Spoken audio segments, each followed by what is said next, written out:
जी पंढरपूरला चाला म्हणते खरोखर ती चांगली शेजारी म्हणा, पण आता ही जी शेजारी आली ना जरा खतरनाक होती बरं का. मग ती काल्यावर काय म्हणते, कागद सरस होते ते साधू बाबा आले, काय कुलू कुलू चाललं होतं एवढं बऱ्याच वेळचे बसले. अगं काही नाही म्हणे. मी त्या बाबाला विचारलं, माझं दुःख त्यांना सांगितलं की मला संतती नाही बाबा, मला काही आशीर्वाद द्या. मग त्या बाबाने मला विभूती दिली, प्रसाद दिला आणि सांगितलं हा प्रसाद तू भक्षण केला तर तुला मुलगा होईल. आता त्या शेजारणीचं पाठ सुरू झालं. ही म्हणजे अगं बाई, अगं वेगळी झाली काय. अरे ते साधू बाबा जादूगार असतील, हा प्रसाद तू खाल्ला की तुझं मांजर होईल किंवा कुत्री होईल आणि तुला ते घेऊन जातील. शेजारीला बरोबर मिठाचा काढा टाकला, याला म्हणतात शेजारी. अशा शेजारीपासून तुम्ही सावध राहा.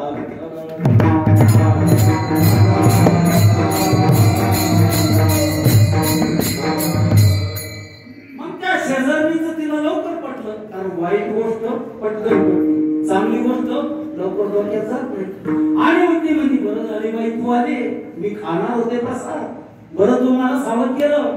आणि मग त्या सरस्वती बाईंना तो प्रसाद उकिरड्यामध्ये फेकून दिला. आता इकडे मच्छिंद्रनाथ पूर्ण भारतामध्ये फिरत फिरत 12 वर्ष झाली.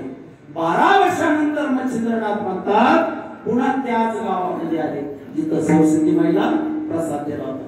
आणि त्या घरी जाऊन सरस्वती माईला आवाज दिला, माई अगं मी आलो, तुला जो मुलगा झाला असेल तो मुलगा मला दाखव. आता त्या बाबाचा आवाज ऐकला, ते घाबरली ना. तिला वाटलं आपण 12 वर्षापूर्वी ह्या साधू बाबांना मला प्रसाद दिला होता, पण मी तर खाल्लंच नाही.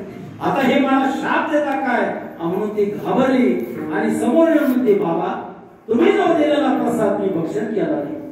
आणि मग मच्छिंद्रनाथ तिला म्हणतात, आई तुझ्या नशिबात संतती नाही. बरं ठीक आहे, तो प्रसाद तू कुठं टाकला. काही नाही म्हणे, मी उकिरड्यात फेकून दिला. अगं तो उकिरडा मला दाखव. आणि मग मच्छिंद्रनाथ बरेच माणसं गेले, तो उकिरडा साफ केला.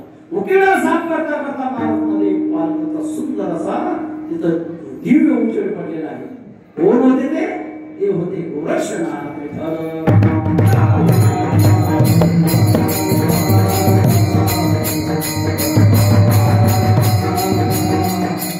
आणि मग त्या गोरक्षनाथाला मच्छिंद्रनाथाने घेतलं आणि त्या सरस्वती माईला सांगितलं, बाई आता तुला दिलं होतं पण आता तुझ्या नशिबात संतती नाही.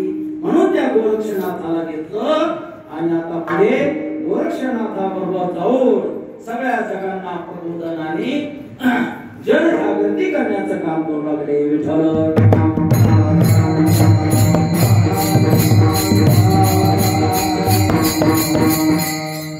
आणि जे ज्ञान मच्छिंद्रनाथाने शंकर भगवंताच्या तोंडून ऐकलं होतं ते ब्रह्मज्ञान आता कोणाला दिलं, गोरक्षनाथाला दिलं. मग माऊली